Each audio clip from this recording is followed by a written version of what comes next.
Okay, so back in 1997, right? You got to picture me, right? I'm a seventh grader. I'm in middle school, and I'm drinking coffee with my teacher. Right, this is the teacher that kind of let me. He's the one that helped pave the way for me to drink coffee in school because a lot of the people was trying to shut me down. Right, and we're at chess club and we're talking, we're discussing things, and he he was older gentleman, very old, and he always said this to us, right? That you should enjoy being young, and the one thing you should enjoy being young doing is the simple fact that you are standing up and you're peeing without pain. Enjoy that now. You don't know how good you have it until it's gone. And Yes. from that day forward, I have always peed with a smile on my face, and I just stand up. And the older I get, because the next year I'm turning 40, I'm just like, oh man, I don't have much time left. Hey, 40 is when it all starts to go downhill. I'll tell you that right now. That's I think one of my first kidney stones was when I was just turned 40 or just turned 38 or something. It was really older in life, but it was at working and had this really intense pain. And they're like, oh, it might be, people I was working with said it might be a kidney stone. I was just like, okay. So they took me to the hospital, and the doctor there, after they did a scan, says, oh, we got good news for you. It's small enough you can pass it yourself naturally. And I was like, oh, that's good news? Until you find out what they have to do to go get it out. Yeah, that's incredible good news. Good news, everyone. Oh God, yeah. So yeah. When you get older, especially for men, there's certain things that men have in their bodies that make it harder to pee sometimes, and it's not. You ever watched the movie Zoolander? Yes. When Ben Stiller's dad, who's playing his agent, is in the bathroom going, just give me a little bit for daddy, he's trying to pee, and it just that's a real thing that most men will end up eventually going through. Yep. Anyways, it's Monday, everybody. Happy Monday. Also happy belated birthday, Christy. Everybody can see. It's welcome to an exciting episode of Low Key on the Wheel of Change Network. I am your host for this evening. My name is Harry, aka the Moving Target, and it should be an exciting show. We are going to, get some Linus Tech stuff to go over. This is great news. I've always loved Linus Tech tips, but falling out of love, but it brings me right back each time. It's great. Old guard of the internet YouTube, and then of course, we got to jump on the bandwagon for Concord. We don't SEO, jump here, but come on, we've got to rag on Concord. And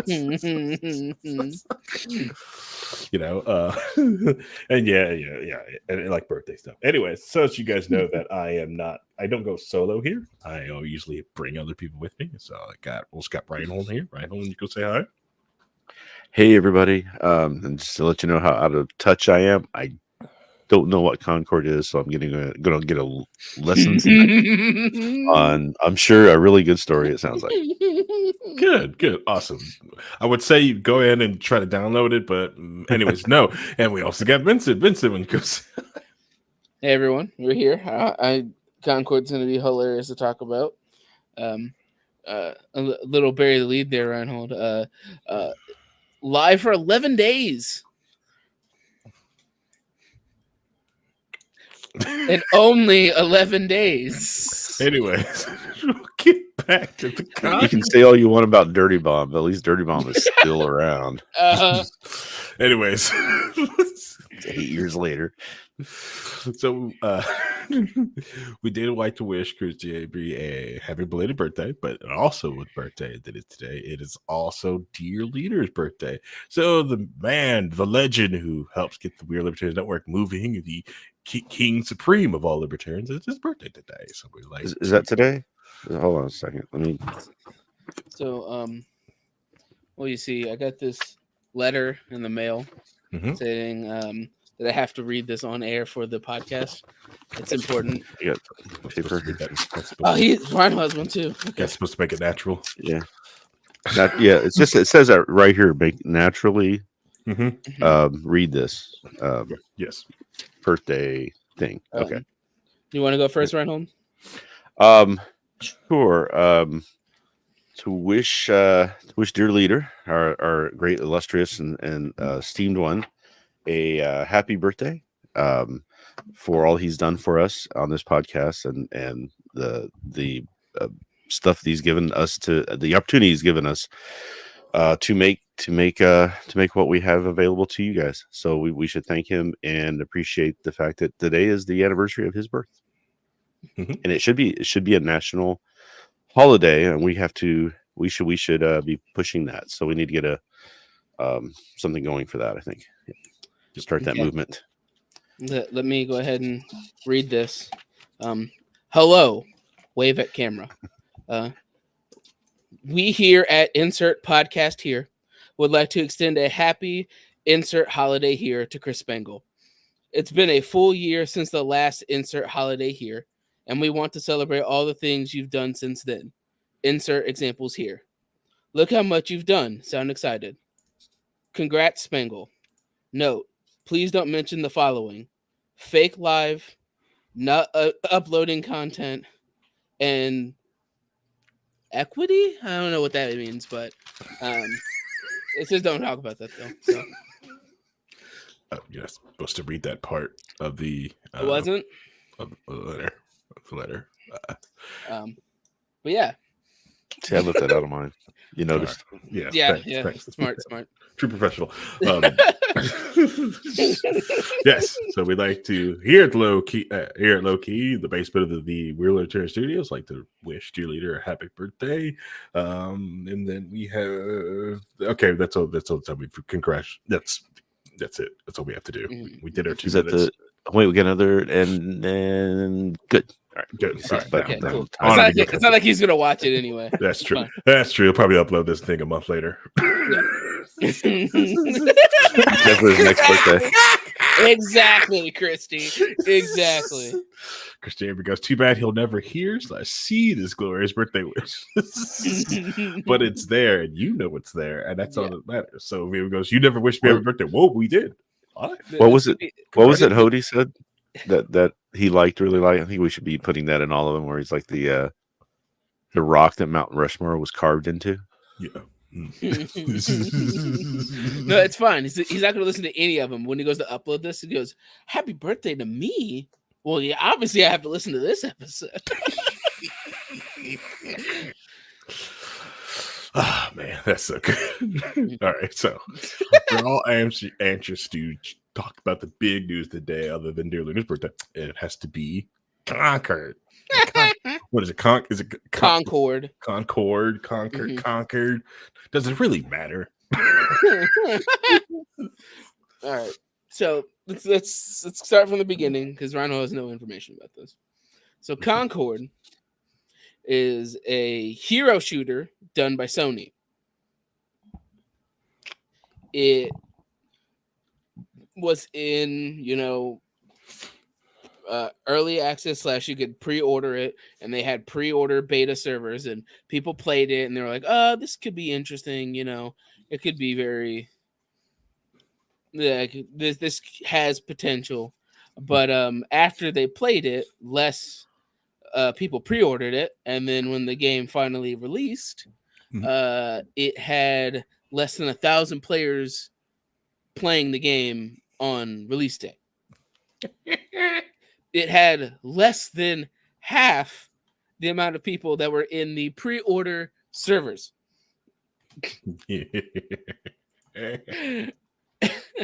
So the game came out, mind you, it's a $40 hero shooter. When you're sitting there looking at Overwatch 2, which is free, or Apex, which is free, or Paladins, which is free, or Deadlock, which is also free. It's $40. Yeah, Dirty Bomb is still going. Yeah. Still averaging 55 players somehow. I don't even know how it's doing that. More players than Concord. So Concord came out. It was an unmitigated disaster. No one, like the people who played the game, said the game was too slow. They didn't like the character designs. It's really hard to tell what characters do based just solely on their designs. And then 11 days after the release, Sony pulled it off the market and shut it down. Oof. So in a So course here's my of question. 11 days, this $40 game, Hero Shooter, Are they shut down. Are they refunding the money? Yes. They refunded Okay. everyone's money. Everyone's getting refunded. Everyone's money. Physical copy, Steam, wherever you got it, you're getting your money back. That is one good thing about this whole thing. Trust me, there'd be pitchforks out at Sony. Oh yeah, Sony would have been in trouble. Yeah, but I'm sure there's probably a legal reason. They also have to give them absolutely. back. I'm sure this. Well, I know Steam. The goodness of Steam would have definitely given it back because they have the it built into their contracts, right? So people can refund it. Correct. Period of time. Yeah. Yes. Especially if you couldn't buy it. I'm sure. Steam would have listen. You either refund these people's money or we'll take it out of your next sales. Well, that's a neat game you have there, Sony. Too bad we're going to charge you to pay us back. Right, and it's, when you look at it, like Gundam Evolution lasted longer than this game. Like you sit there, just start comparing things. Anthem, a game that had actual malware in the code, lasted longer than this game. Hey, Fallout 76 is having a resurgence. Yes. Yes. I mean, there you go. The servers didn't close down. Yep. Yeah.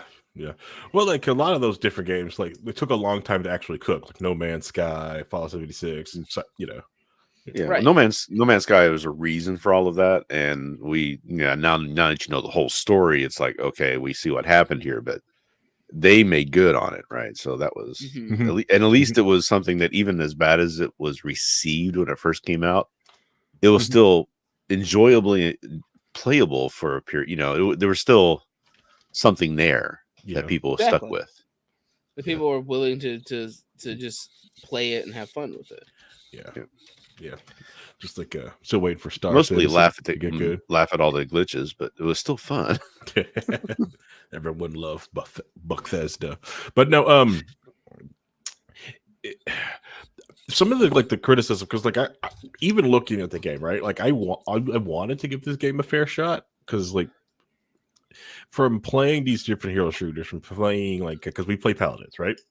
I enjoy going outside the genre of doing different things.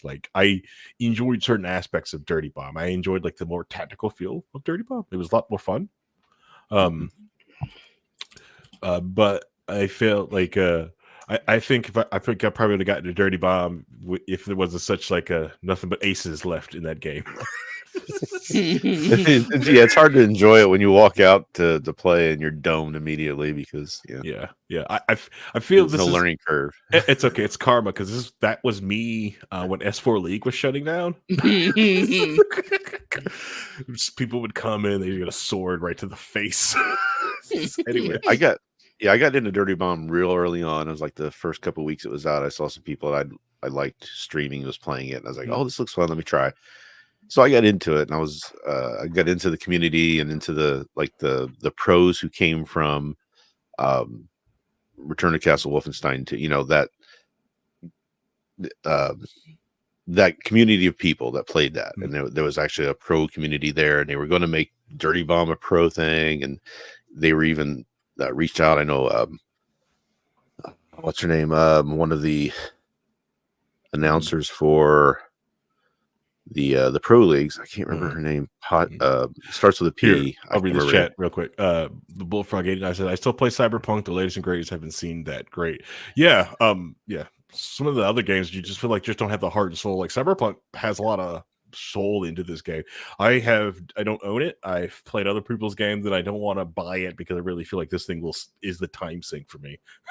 It's I'm gonna put this off to the side. I'll buy it later, because this is there's so much in that game, right?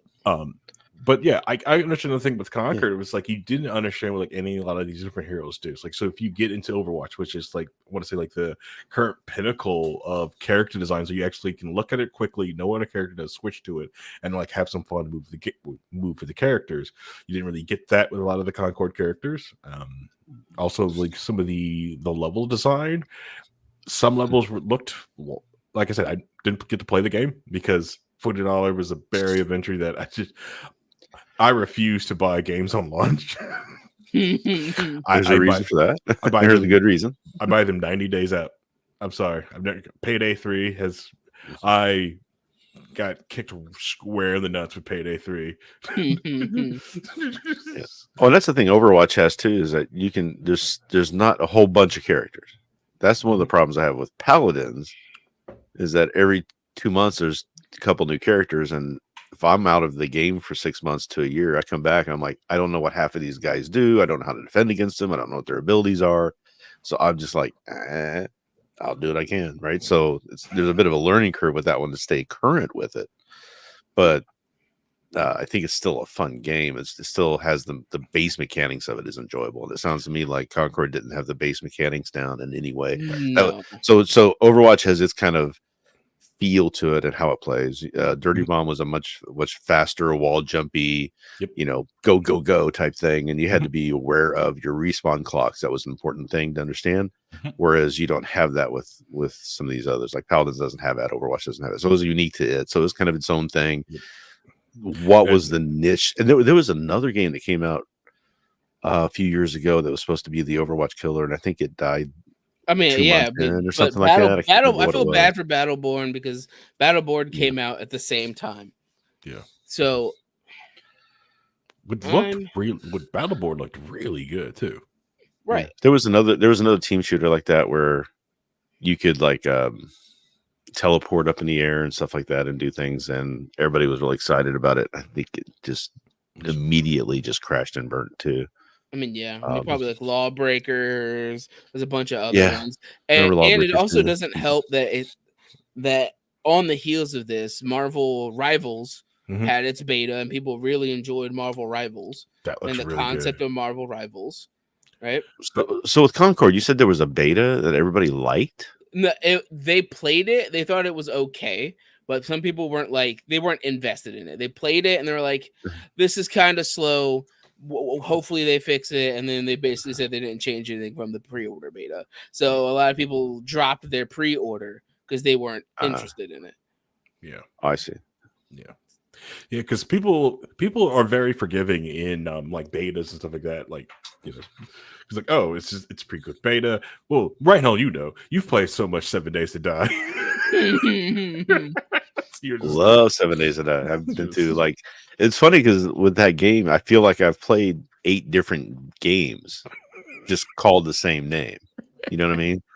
It's changed so much, but you understand they really went ambitious with that thing, and they're wanting to do literally everything you can do in a world game like that, like where you can destroy everything, you can build anything, you can do all this stuff.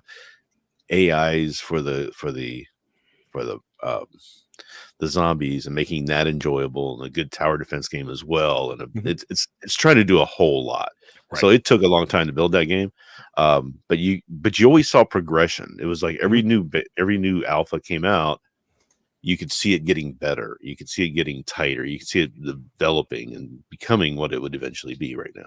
Yeah, right. Bullfrog says, yeah, Cyberpunk actually does suck you in, and the attention to world detail is fantastic. Feels like every 10 feet it's been meticulously sculpted. It sure does. The game looks like that. The same attention to detail is seen in the Fallout show. There was passion behind it, and the consumers can feel it. Yeah, yeah. So here's what I was doing during this conversation. I ignoring me, but pulled up. Okay. I pulled up 2 things, right? I'm doing it now. So this is a character from Concord. There's just the character by itself. It seems like a generic space character, right? And let's compare it to another game that's not even been announced, Deadlock.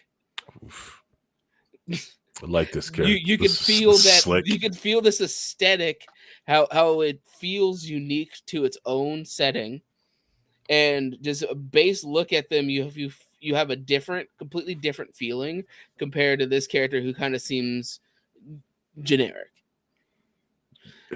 And when you compare like There are more Just- images of some of the characters, right? The other one is like I feel like I would want to play that other character and just Mhm. like blare Michael Jackson and voice chat as I shoot people. Yeah. Right, and then Oh yeah, that's the air cannon where they shoot air. Like an air blast. and then we compare that to Which that these one had a really characters. neat mechanic of the shield, which is kind of stupid because you couldn't Mhm. shoot out of the shield. Right, and then you compare it to some of the characters that were in Deadlock. You can feel that they have a general idea and concept for how their world works together. Mhm. And all these characters seem like they would fit in this 1920s, Yes. but with fantasy creatures and elements to it.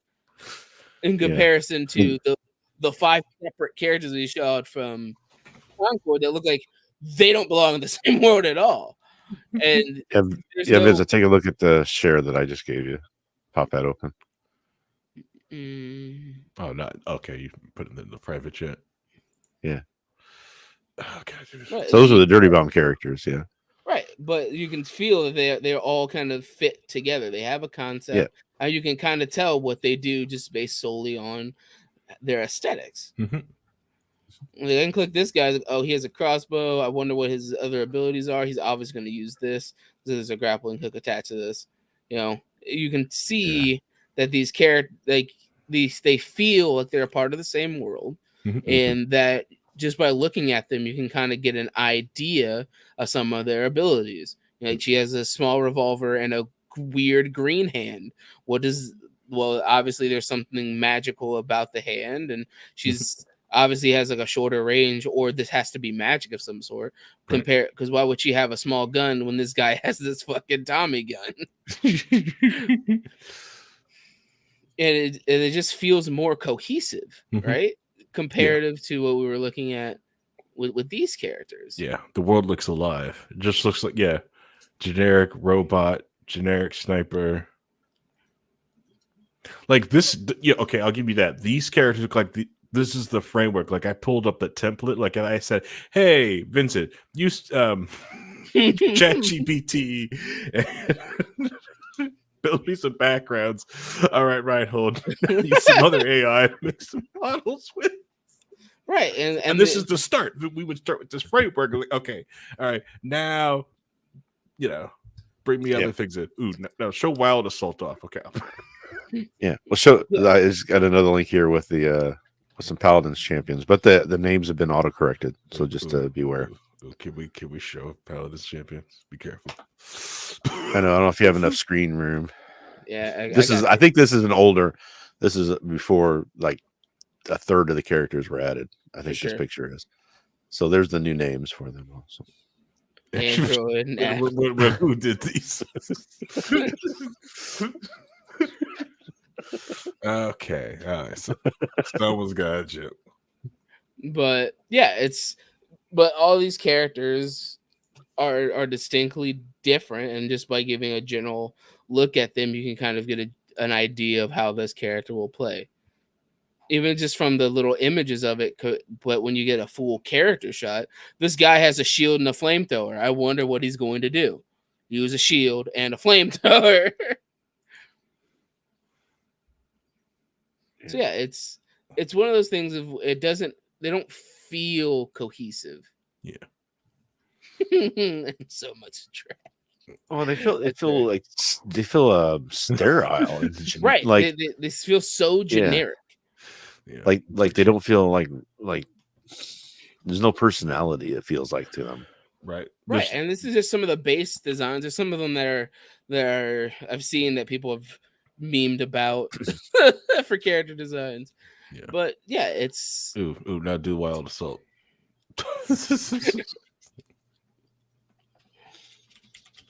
Yes. Pull it up over here so I can. Oh yeah. Lennox looks like he sells fake crack at the 16th Street Speedway. Yeah. And they don't even look like impressive. Like this is like I'm this like if they're in this brutal war, they're killing. Like people have like that look of that killer look Right. that makes anything. So like these things, these people will kill me. Right. Or, And "Hey, people are this like people." calling it like, well, it's basically Guardians of the Galaxy, meaning a very slow character shooter. Yeah. But Which the most generic Guardians of, like, before the movie Guardians of the Galaxy. yeah, no, to be different, it also had like some other because like it's also like the game has also seemed very generic because like one thing Right. we like about Paladins is the build system, right? The customizations in it, right? Most hero shooters don't do that. The main thing they focus on is the microtransactions, the pay to win part. So like, oh, you've got this, you can buy these things. It's like, yeah, but how is this different? Why can't I just boot up Team Fortress 2 and just put some mods in it and I've got your freaking game, right?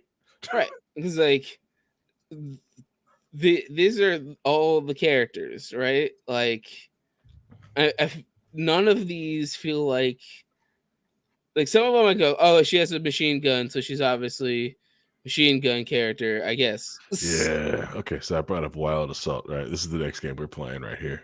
All right. Yeah, no. So you guys know nothing about this game, but you can instantly look at each one of these and go exactly which person does what.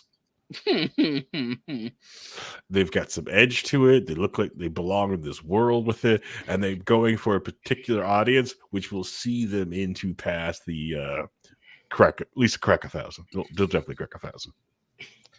So I found an article from Rock Paper Shotgun from May of 2023, and it's entitled "Please Stop It with All the Bland New Multiplayer Shooters That Will Die in 6 months." 5 of them were announced at yesterday's PlayStation Showcase, and that's 5 too many. The first one on the list they talk about is the flight of PvP shooter Concord was all too brief. So tell me how this anywhere in this character design, just this image, tells you that this character throws drones and uses drones and turrets. In fact, he looked like he sits in a chair. I guess. Yeah. Yeah, it's obviously a techie nerd. He's big overweight. Yeah. And then look at the Duchess, right? Look at the Duchess. Now I'm all for like put the mommies in the game. Okay, I'm all for this, but like she got no style with it. She doesn't even seem sassy or anything like this. Like just rip off. Just watch Golden Girls. Put something like that in that. That doesn't even look remotely like this. This looks like This character builds walls. What? Construct wall. Builds a wall that blocks line of sight. This character builds walls, Harry. Okay, because so it's a bitter read what it says. It's a bitter mom. Read what it says right there. Because of her BA-02 submachine gun, she needs to stay in close quarters combat. What? If you have a submachine gun, you don't need to stay close quarters. What does that mean? But this makes sense. So it's this boomer parrot, right? And she likes to wall off her. She looks like she's watching her kid just like, you're just being silly, sitting there talking like eating dinner or something. Mm-hmm. Just throws walls up. Yeah, it's just like, ooh, what's that one? This one? Yeah. This is the one people memed about. I saw memeing the most about. Man. She teleports. Okay. They had the chance to do like a Quicksilver, to get on the Goblin fan trade, and they built that. Right. This one, somebody's like, he has so many different aesthetics, and none of them mix together. None of these mix to make a cohesive design. Like he's a cowboy, but also like has this trench coat here. Damaging orbs, healing orbs, shooting orbs. Right, and it's just like orb. Yeah. See, Abracabroga knows what's up. Video game logic. Sniper rifle, max range of 200 yards. Scale everything based on that assumption. Yeah, pretty much. Bullfrog 89 goes, they have a wall builder that's a Duchess. Shouldn't the wall builder be named Juan or something? Oh, Bullfrog. Awesome. No. Time out, Bullfrog. Bad Bullfrog, bad. The character design is absolutely garish. Yes, it is. Yeah. His name is Jabal. That's racist. Yeah, kind of. Maybe. No, like even look like at this. So like some of the puffer suits, right? Like supposed to look like spacesuits, would make sense if everybody was wearing something like to that Right. aspect, like, or it's like a skin aspect, like, hey, everything can be depressurized, you have to wear like some sort of like space breathing suit, right? That makes sense. But like, there's no sameness to anybody. You're right. They don't feel like they've shot, This is just a dude. This is just a dude. He's got like shoulder Victor. pads on. Just call him Victor. Yeah, Modern Warfare 3 players dream. Basically, yeah. He's like, oh look, he has a machine gun and But he's got like no tattoos, recoil, and he has a smoke bomb and a cluster bomb. So is he a straight axe? Because look, no tattoos, got nothing. Yeah, it's just like these character designs have nothing, All the good fun. We know Bullfrog. We know. We're just making fun. We're making fun. We're making fun. You're fine. You're fine. Right. And then as we clicked around this, if the setting of this is 1920s New York, right? But with fantasy elements, you can see that you have this dude shoots fire out of his hands. Yeah. Right. And all of his stuff is cohesive. You can tell just by looking at him. He's like, well, he shoots fire out of his hands. He obviously has something on his side that allows him to spread more fire because it looks like it's alcohol. So so your whole character design goes, cool, I understand what this character does. Right. And he mixes with the other freaking characters, like the other one with the other Tommy gun and the magic lady. They look the same. Yeah, they look like they belong in the world. Exactly. And I feel like that was the biggest issue with one of the major issues besides the gameplay being super slow and like repetitive for a lot of people. Yeah. One question I have. So what made Sony decide to shut it down 11 days in? Because they could have milked it long enough to keep whatever money they did make.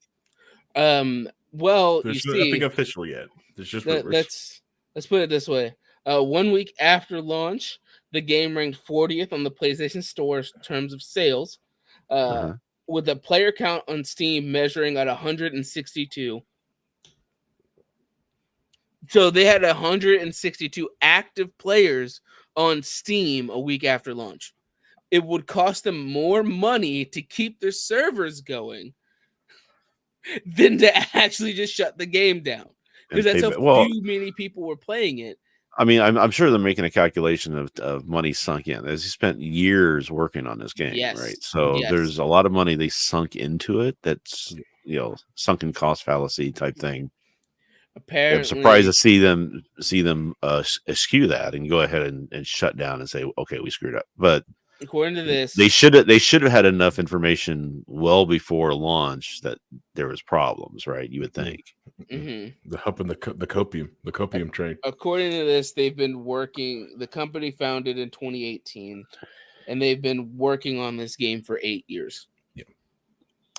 And well, the thing is, for Sony, years, a lot of Sony shutting it down, or is it the company that's making it pulling it? I mean, I don't understand. Sony made an official announcement that they're shutting Concord down. Let me pull it up. So, like, has the company who makes it said anything? This is something like the game company is supposed to be dealing with for years because they've also hasn't been really releasing the game early to realistic game journalists. They've been huffing their own paid copium train, people who always give them 7 out of 10s and 8s and 9s, and they've been only giving them to people like that. And so the other people who go like, nah, bro, this game is trash. Take this thing back. 2 out of 10, 1 awful garbage. Do better. So it looks as if the official announcement was done by the game director from Firewalk Studios, the one that made it.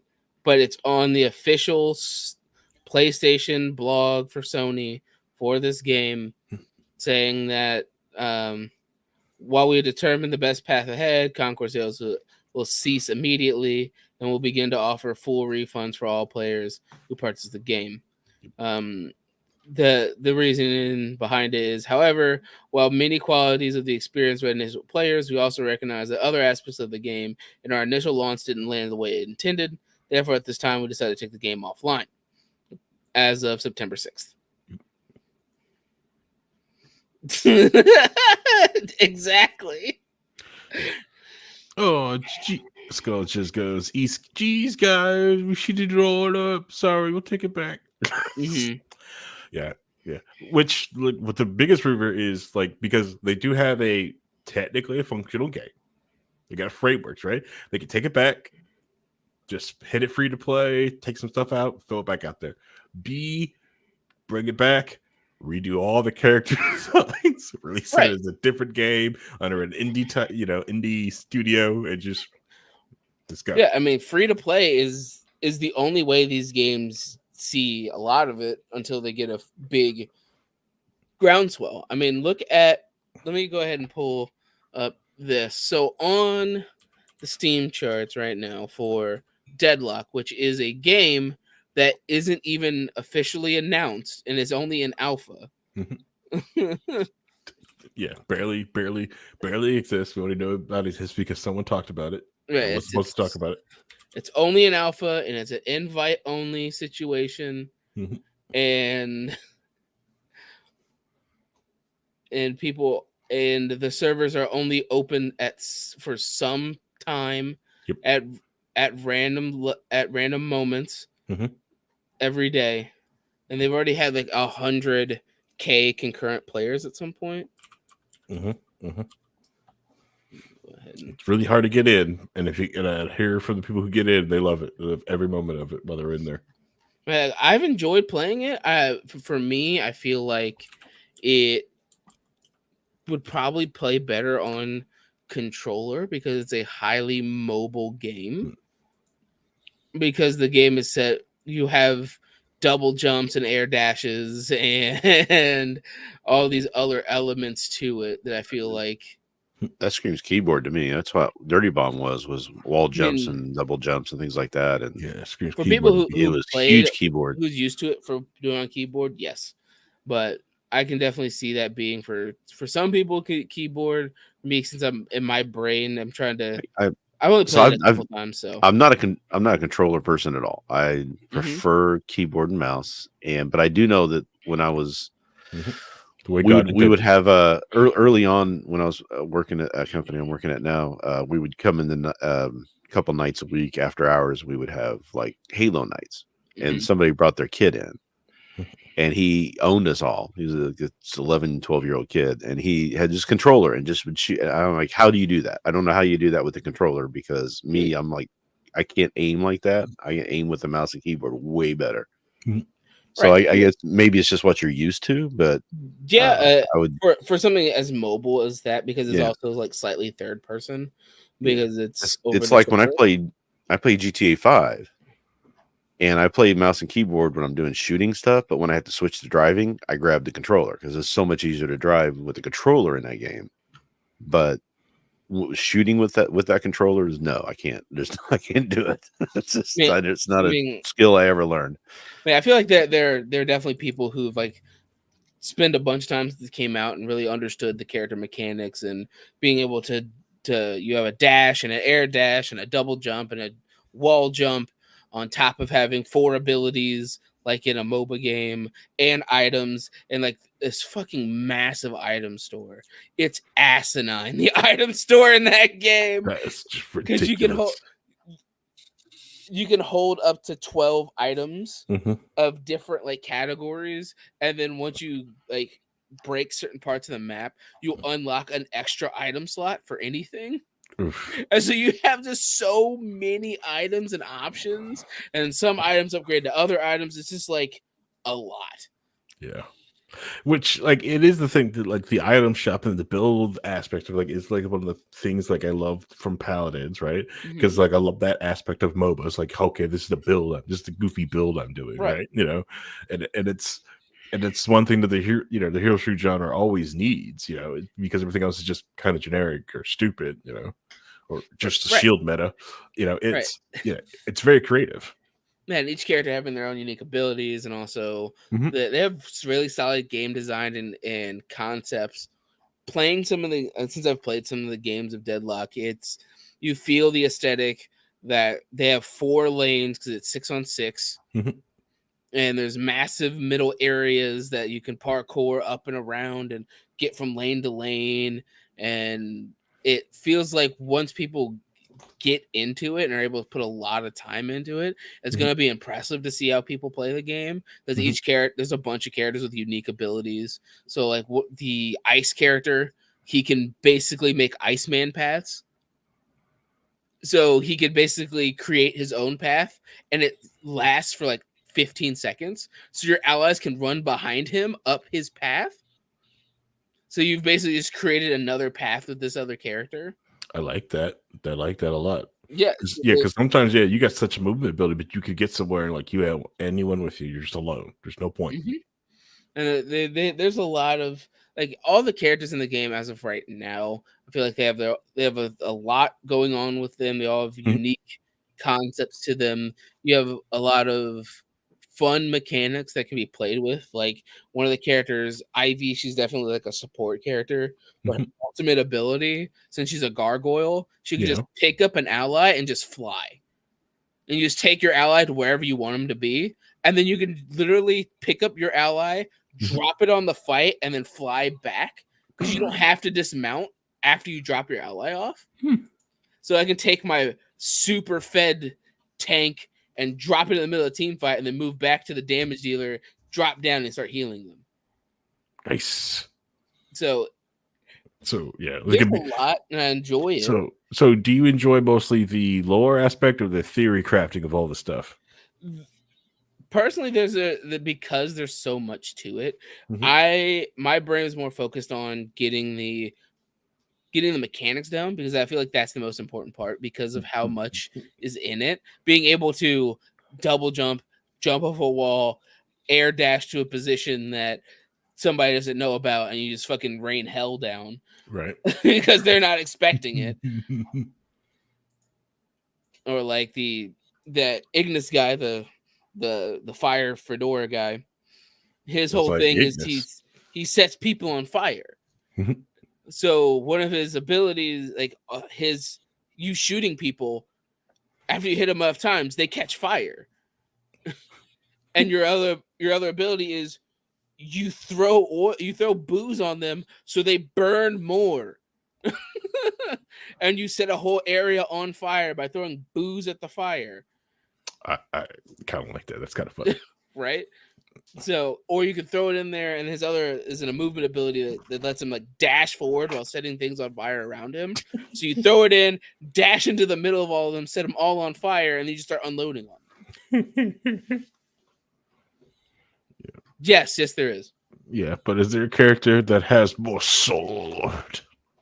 That Yamato character that I showed, their basic attacks are kunai, but they use a sword, and their ultimate ability is they go invulnerable, and then they start swinging their sword like fucking maniac. Nice. So nice.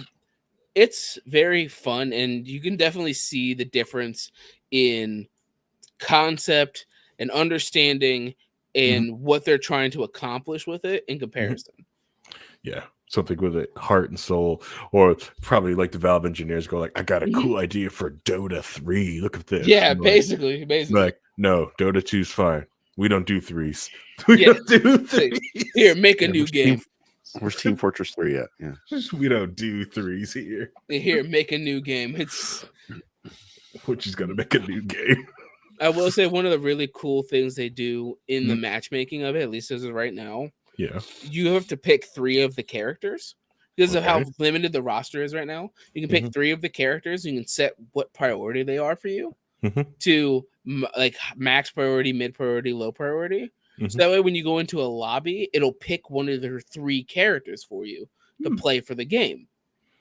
Nice. And that way, if somebody only knows like has high priority on Fire Guy, and you have mid priority on somebody else, but also Fire Guy, they'll pick you somebody else.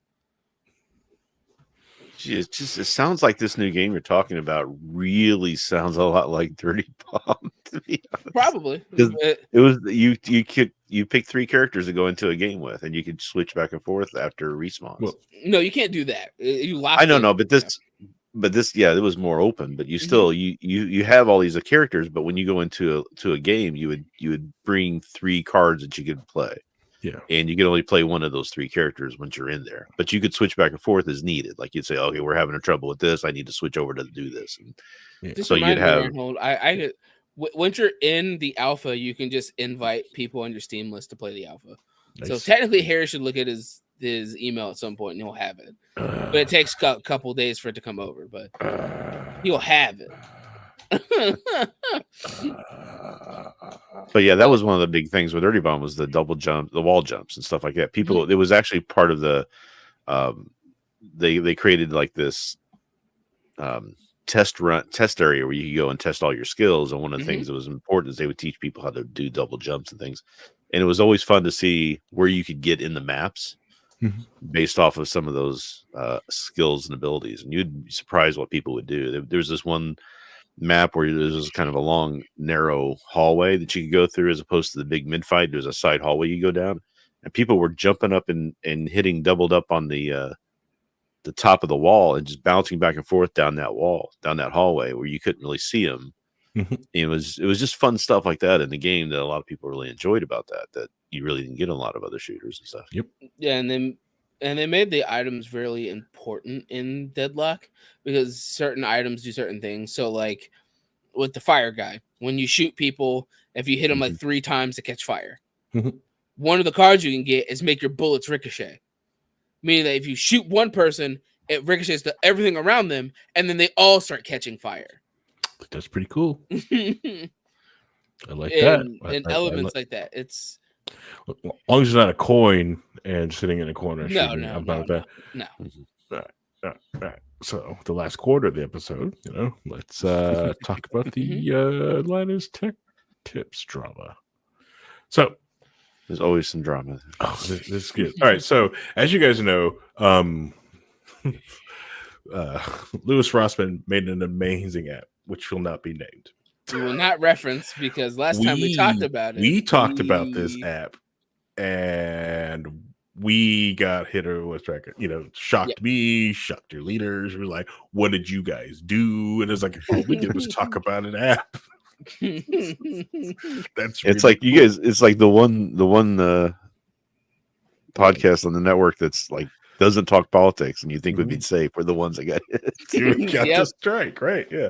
Just it just shows you where the bread, wherever where's the bread's buttered. Okay, so that we got hit by this, and then Linus Tech has been doing a fantastic series called Google Your Life, right? It is an amazing series. I recommend everyone to jump in and watch it. I liked it that he's doing this because if I did something like this, I'm just weird internet Linux guy, blah, blah, blah, blah, blah. Yeah. Your stuff is uncool. But if Linus is doing this, a lot of people go here for their tech news, find out new stuff like that. And he's doing this and telling people like, hey, this is how you get Google on your freaking life. Well, he's recently just did an episode. He did it was like a month ago. He did an episode of Google Your Life, part 2, and he was talked about several apps that shall not be named using functionality inside of YouTube, which they don't want people to know about because they want to be able to pay for these buttons, which they're there, and they, and the entire time that Linus Tech Tip has been on YouTube.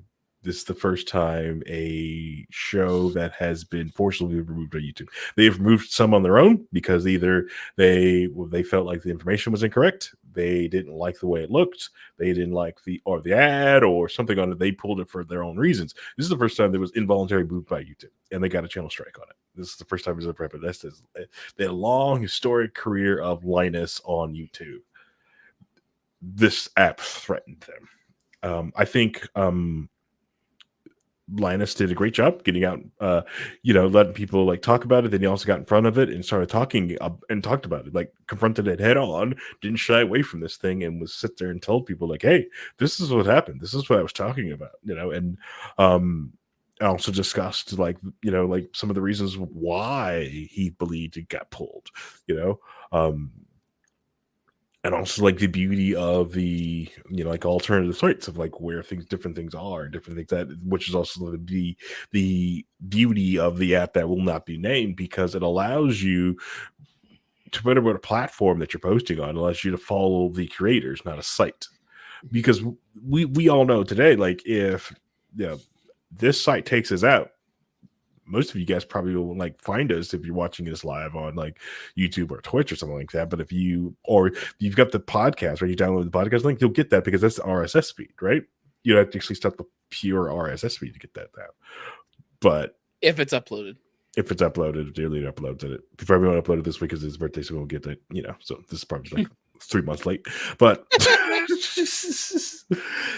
it's just some of the power that some of these platforms have. And I think Linus's video, which I think we should watch, is because there are, it's a very powerful message for someone on the tech space that talks about, like does a lot of advertisement, does a lot of ad reads, talks about, gets deep, like brings a lot of tech stuff that's going out there to the normies. There's several people that I try to tell them like why this screen, why, like I remember like trying to explain someone like like, hey, if you're gonna have someone stare at a screen all day, a 60 hertz monitor will hurt their freaking eyes. Let's get something a little bit better. And like, well, why?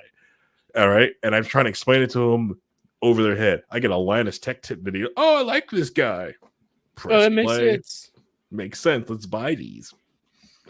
Well, he set up Call Me Chris's streaming rig, so he's cool. He's cool with the tiki talkies. The tiki talkies, yeah.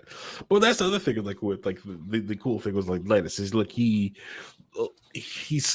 safe branding. A lot of people look at him as a very safe landing spot. And good guy Linus. All right, Linus Tech Tip has been like a unassuming good guy. Bit more than most people. Like I knew he was like a nice guy, but I didn't know he was like this. Couple of things that people don't know, especially a lot of so YouTube has changed their ad policy for gun channels, right? For live reads, stuff like that. For a very legal product, YouTube is not allowing them to get advertisements at all. So if you've got a gun channel on YouTube, you follow a gun channel on YouTube, they're probably making no money off you on watching the show on YouTube. They're not making any ad revenue. Even if you see an ad, they're not getting that money. So good guy Linus has allowed those people to put those videos on his other streaming platform, Floatplane, which has, he doesn't care. This is a Canadian, doesn't really into guns. It's just realized like, why are you doing this to these people? This thing is an illegal product. They should be able to do ads and stuff like that. So, it allows them to build on Floatplane. So I didn't see that one coming at all. At all. So we'll just give it's always good when somebody does something and then they fix it and then they continue to do good. Yes. And I think we have to recognize when some people are willing to change and fix elements that are broken and are willing to update themselves to match that thing. Right. Yeah, a somewhat not exactly the same thing, but Game Changer had an issue a week or two ago with a joke that they made that was not PC, and they apologized ahead of time, got out of it, in front of it, and fixed it and everything else. I mean, that's how you react to it. You don't go, I can't believe this, start, blaming everybody else and everything. You own up to what your mistake was, and you move forward and you try to fix it. Yeah. That's the best way to go on that sort of thing.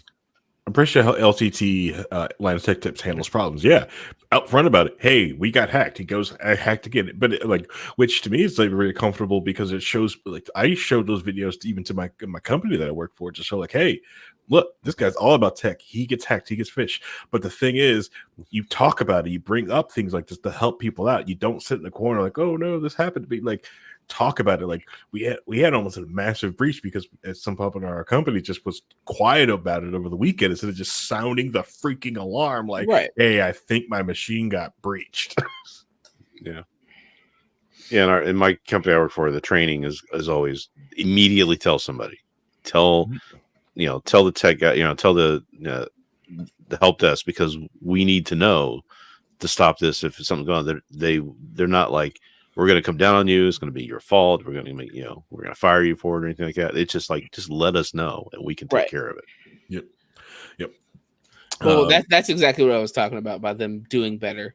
Yeah. Being called out and doing better. Correct. Yeah. Yeah. And they got called. Yeah, they got called out for doing stuff like that. And like, but it's also, I think the relationship that he has with the YouTubers, people in the space with it. Like, Gamer Nexus didn't sit there and do like 3 months of evil Linus Tech tips with awful clickbait thumbnails and blah blah blah blah blah. But and he actually explained like, well, it happened this way. This is why it happened. And it did. It's like it kind of made sense. It was like, this seems truthful. He's not hiding something. He's just like, hey, this is what happened. Yeah, they explained what happened. Mm-hmm. I mean, no Sniper Wolf drama going on there. Yeah. Linus did like go and like hide and find out the Gamer Nexus guys, which Gamer Nexus is also like great YouTube channel for give us the truth about some of the stuff that we try to buy. And I think a lot of YouTubers who try to get into like the investigative space could learn a thing or two just by watching Gamer Nexus. It's like, listen, like, don't, if someone offers you stuff, don't take it. No. Right. I mean, gaming journalists, you see that? Well, no, but you don't understand. I just got this email though. I mean, I don't know if you heard about this, but I got this email where we can do some specific type of content, and we get $400,000 a month, and we only have to make 4 videos. Ooh, right? Only 4 videos? Yeah, it's only 4 videos. Sorry, I had to say. I can't believe. I know we don't talk politics, but I have to say something about that. That's just hilarious. I'm just making a joke about it. It's funny, but the thing is like, even when someone tried to give us a bunch of money, Dear Leader investigated who like this person's money was, where this money was coming from, and I'm over here going like, take the money, and he's just like, I have ethics. Well, there's a reason why we have 2 hosts that aren't with that group now and not with us anymore, right? But, all right. Yeah, it's when you're investigating things, it's always great to when you see people are willing to put in the work for the investigations. Right, that's why you get a lot of these deep dive stuff of like the CoffeeZillas, like the Mudahars when he's on point when somebody pisses him off. God, that laugh haunts me. Yeah, I mean, just what's his name? See, the one he laugh, worked with, funny, awesome. Mudah's laugh, haunting. The one Carl Joust. Carl Joust. If he is on you, he's going to find what he's looking for and go through every possible route to find what he's looking for.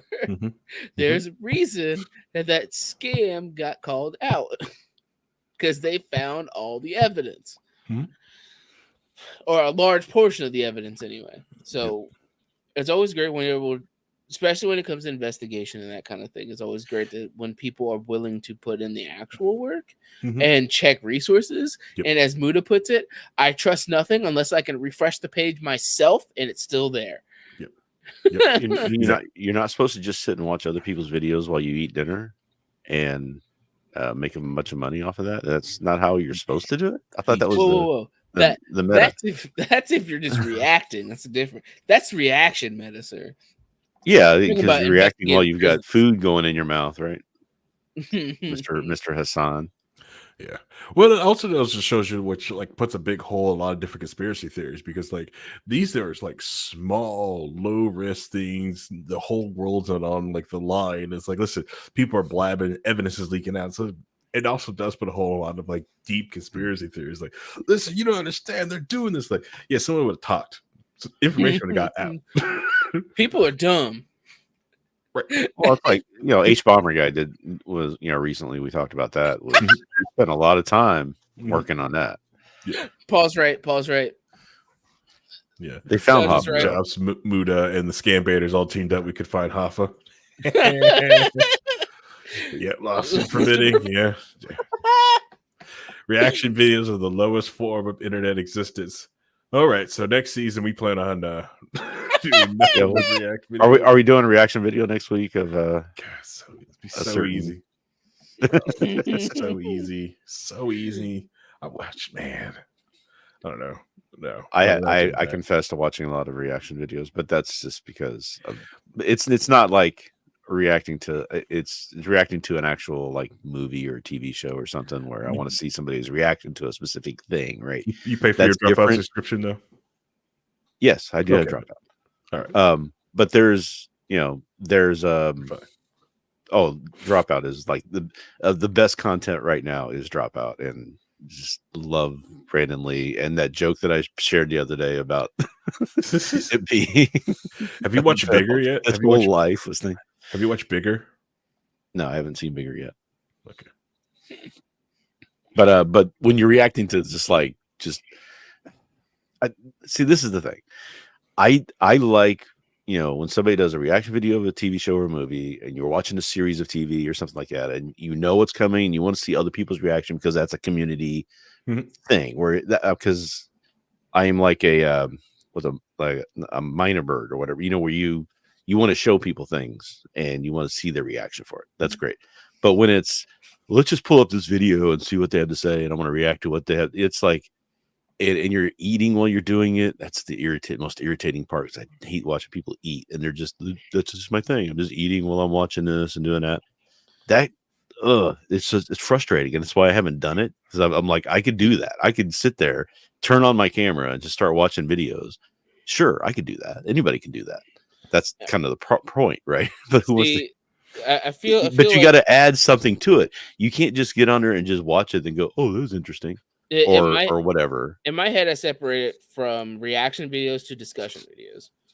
Like if they're just reacting by like just watching it and not doing anything, that's completely different to if they're watching it and discussing it.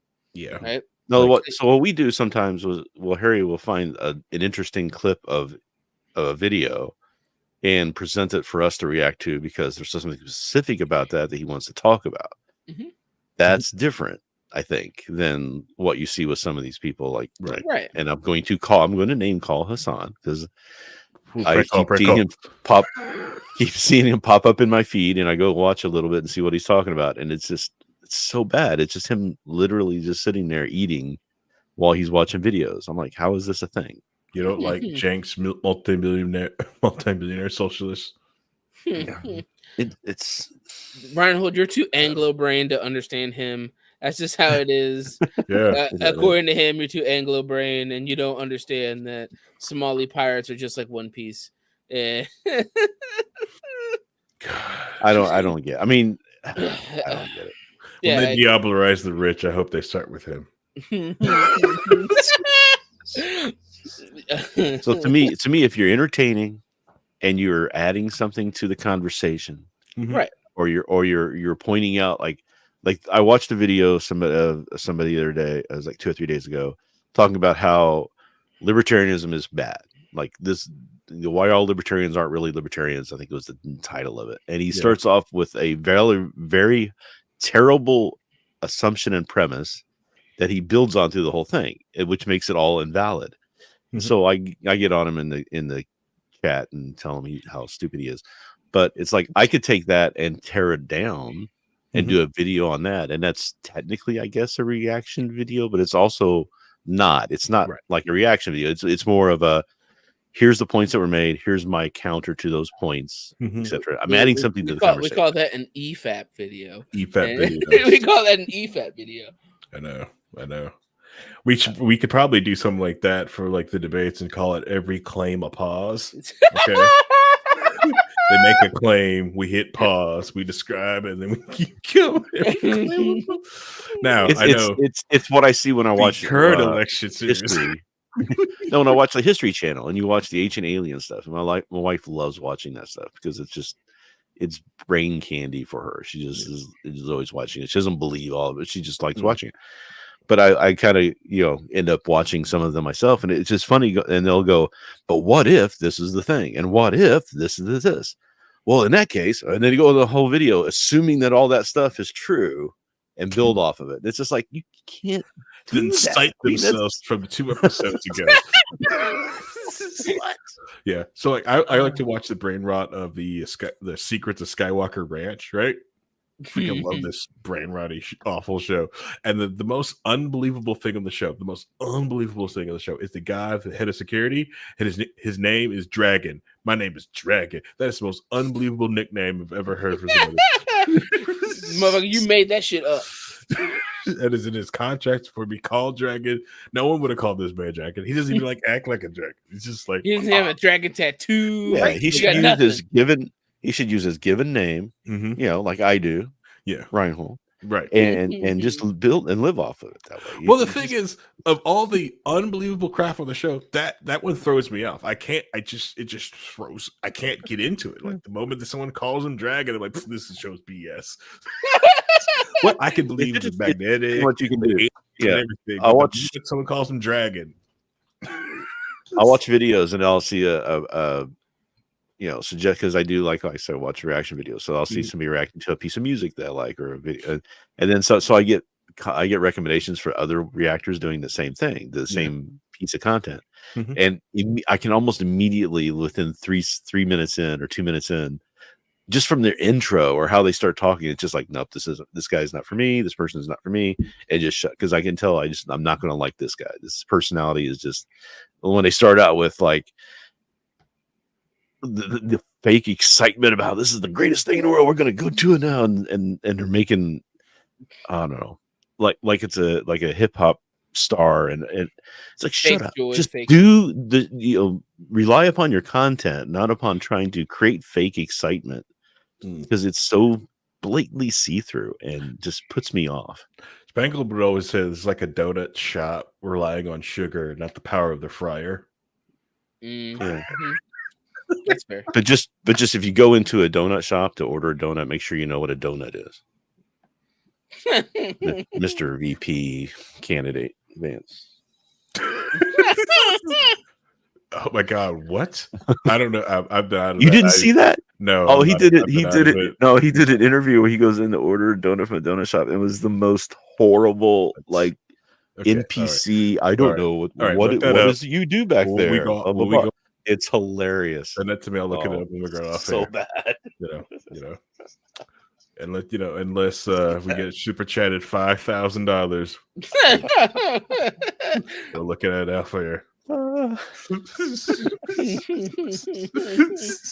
Can't believe you don't know about that. That's hilarious. Campaign donuts by the watch that video. Sounds like anyways, no. Oh, man, but no. In summary, good guy Linus Tech tips. Also good guy D Brand for also sponsoring that video and using the link for YouTube. Yeah, I'm not a huge fan of D Brand stuff, but I'm a fan of people saying screw to YouTube. AlphaGoog, because screw AlphaGoog, Alphabet / Google, one of the most evilest companies in the world is Alphabet. Google. The other one is Amazon, 51%, getting ready to take over the world. Most people don't notice it. What? Scalgia. What? Oh my God. I should get a new beanie that says like 100% Russian free. Yeah, non-Russian shoe, and so you don't think I'm also paid by other countries. Taiwan is a country. Okay, all right. I said it. Taiwan's a country. Does anyone thinks I'm getting paid off by the other like awful regimes out there? I think But in summary, if you mess up, get in front of it. Be cool.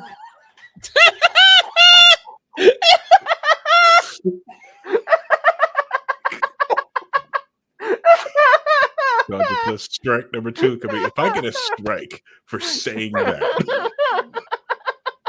There's gonna be some I'll be done. I'm done with this platform. If I get a strike, I'm just done. I'm done. I'm freaking done.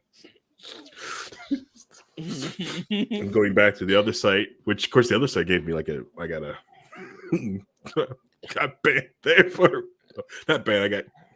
I technically violated the terms and condition off of site that's supposed to be for adult thing. Apparently, it beats the terms and conditions. Anyways, I'm a bad guy. Anyways. So yeah, be cool about things. If something gets taken down and you don't like it, don't copyright strike people who re-upload. And if you're gonna make a game, try to have a cohesive vision, and hopefully your game lasts longer than 2 weeks.